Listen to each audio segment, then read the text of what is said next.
Hey, Stoic warriors, come sit with me for a moment and listen closely. Have you ever been triggered by someone? I mean truly triggered. Someone says something small, a tone of voice, a sideways glance, a casual comment, and suddenly you're flooded with rage or shame or a deep, aching sadness that feels completely out of proportion to what just happened. You lie awake that night, replaying the moment, wondering why it cut so deep. Why did that hurt so much? Why can't you just let it go? Here's the uncomfortable truth. It wasn't that person who hurt you. It was the ghost they woke up. It was the part of yourself you've tried to bury, to ignore, to deny. It was your shadow. We all have one, a hidden side, a collection of everything we don't want to be. Our anger, our weakness, our jealousy, our greed, our shame. From a young age we're told to be good, to be nice, to be positive, so we learn to push the bad parts down. We lock them in the basement of our psyche. We pretend they don't exist. But here's what Carl Jung, the great psychologist of the soul, understood better than anyone. What you refuse to face owns you. What you push into the dark doesn't disappear. It grows, it waits, and it controls you from the shadows, whispering in your ear, distorting your reactions, making you a puppet to your own repressed pain. But Jung also gave us the key.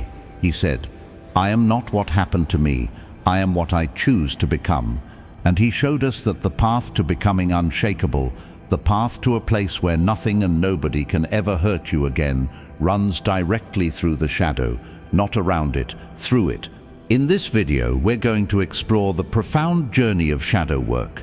We'll look at why you get triggered, how your shadow is created, and most importantly, the steps to integrating it.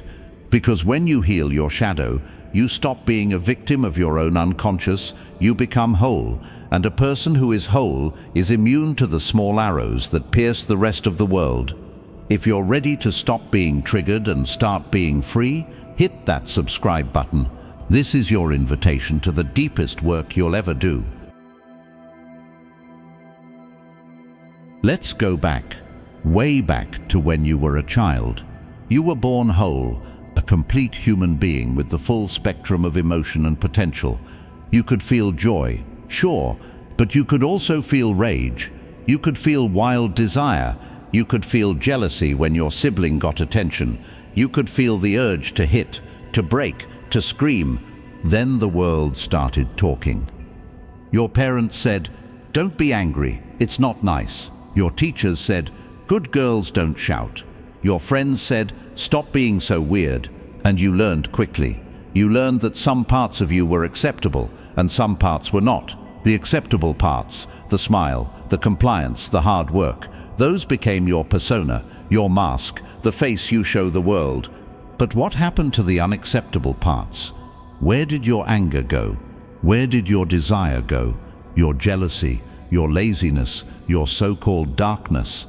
You didn't destroy them. You can't destroy parts of yourself. You just pushed them away. You denied them. You built a wall around them and threw them into the basement of your unconscious mind.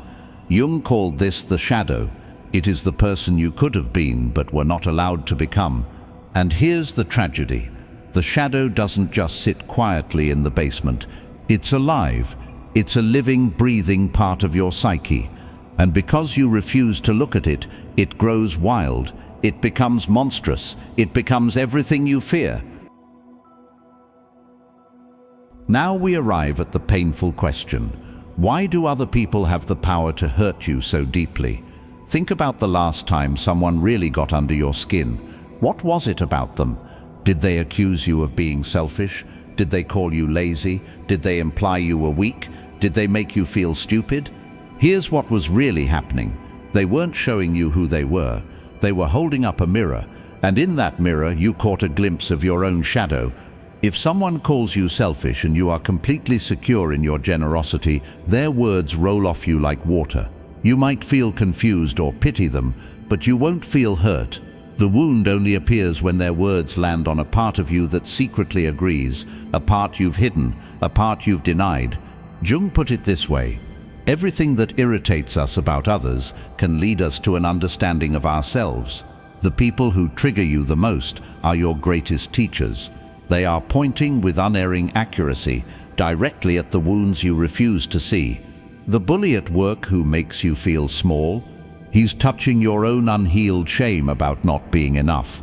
The friend who succeeds while you're struggling, she's awakening your own repressed ambition that you're too afraid to pursue. The person who accuses you of being cold, they're sensing the wall you built to protect your soft, vulnerable heart. You are not being hurt by them, you are being hurt by the parts of yourself you have abandoned. So how do we heal? How do we stop running and finally turn around to face the monster in the basement? Jung said, "One does not become enlightened by imagining figures of light, but by making the darkness conscious." The work is not about becoming positive, it's about becoming honest, brutally, painfully honest. The first step is the hardest. You must stop blaming. You must stop pointing fingers at the people who make you feel a certain way. No one makes you feel anything. They trigger what is already there. The moment you take ownership of your reaction, you take back your power. The moment you say, "This is mine," you begin to heal. The second step is to sit with the feeling. Not to analyze it, not to explain it away, to feel it. When the rage comes, don't distract yourself. Sit in a room alone and let it wash over you. Where is it in your body? Is it a heat in your chest? A tension in your jaw? Stay with it. Breathe into it. Let it speak to you. What does it want? What is it protecting? The third step is to have a conversation. In your mind or in a journal, talk to the part of you that is hurt. Ask it questions. When did you first feel this way? Who was there? What did you need in that moment that you didn't get? This might sound strange, but it is the most real work you will ever do. You are meeting your lost self. You are bringing them home. The fourth step is to integrate. This means finding a healthy, conscious way to express what you've found. If you discovered buried anger, maybe you need to start lifting weights or set a firm boundary with someone. If you discovered deep sadness, maybe you need to let yourself cry, to create something beautiful, to sit with the grief you never allowed yourself to feel. You are giving the shadow a voice, but now you are the one in charge. When you do this work, something remarkable happens. You become dangerous, not in a harmful way, in a way that is unshakable. Think about it. What can anyone take from you? They can take your money. They can take your reputation. They can take your comfort. But can they take your peace? Not if you've done the work. Can they take your sense of self? Not if you know who you are, in the light and in the dark. When you have faced your shadow, you have faced the worst of yourself. You have looked the monster in the eye and said, "I see you, you are mine, and I am not afraid of you anymore." After that, what is there to fear from the outside world? The outside world can only reflect what is inside, and if the inside is whole, the reflections lose their power to wound. People will still try to provoke you. They will still project their own shadows onto you. They will call you names, accuse you of things, try to make you feel small. But now you see the game. You see that their words are about them, not about you. You can watch their arrows fly toward you and watch them fall harmlessly to the ground, not because you have built a thick wall, but because there is no target left to hit. The wound has healed. Jung called this process individuation. It is the path to becoming your true self. It is the only path to real freedom. A person who has integrated their shadow is calm when others panic. They are steady when others are shaken. They are compassionate because they know their own darkness and they do not fear yours. Let's make this real. Right now, think of a person who irritates you. Not someone who has done genuine harm. That's different. But someone who just gets under your skin. A co-worker who's too loud. A family member who's too passive. A public figure who embodies something you despise. Now ask yourself the brave question. What is it about them that I cannot stand? Write it down if you can. I can't stand that they're so arrogant. I can't stand that they're so weak. I can't stand that they're always the center of attention. Now here is the mirror. Turn it around. Ask yourself, Where in my life am I arrogant? Where am I weak? Where do I crave attention but deny it? If you feel a resistance, a defensive tightening, you've hit gold. That resistance is the door to your shadow. You are about to meet a part of yourself you've rejected. Be gentle, be curious, don't judge, just notice. But there you are, I see you. This simple exercise done with honesty is more powerful than years of therapy without it. It brings the darkness into the light, and in the light it loses its power to control you.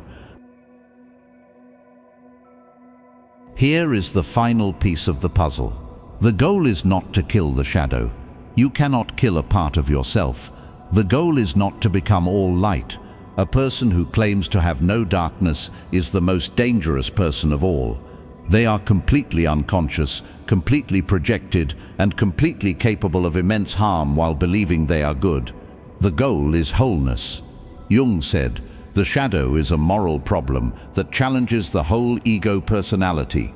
It is the great work of a lifetime, to hold the tension of opposites, to be both strong and gentle, to be both ambitious and content, to be capable of rage and choose compassion, to know your darkness and choose the light.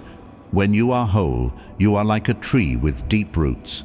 The wind blows, storms come, branches break, but the tree stands. It does not blame the wind. It does not beg the storm to stop.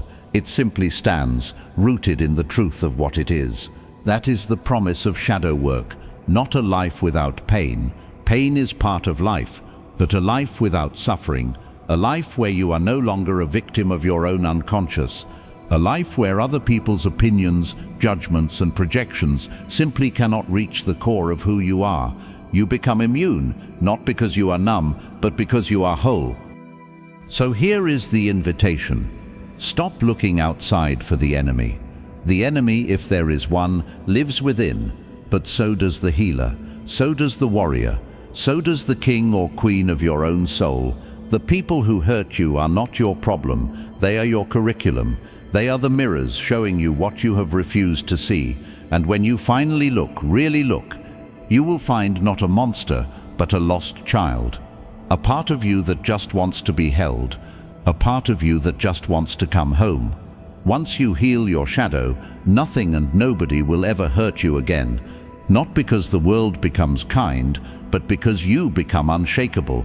You become a universe unto yourself, containing all things, the light and the dark, the storm and the calm, and in that wholeness you find a peace that the world can neither give nor take away.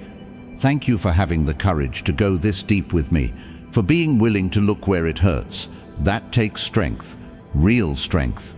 If this video stirred something in you, if you felt that resistance, that recognition, then the work has already begun. Continue it, sit with it, be brave. Our next journey together is a crucial one. Why your childhood trauma is running your adult life. I'll see you there. In the comments below, write this: I choose to face myself. Let those 4 words be the seal on your commitment to stop running and start healing. And if you're ready to walk this path with us, subscribe to the channel. Join a community of people brave enough to face themselves. Keep going, keep growing, keep becoming whole. I'll see you in the next one.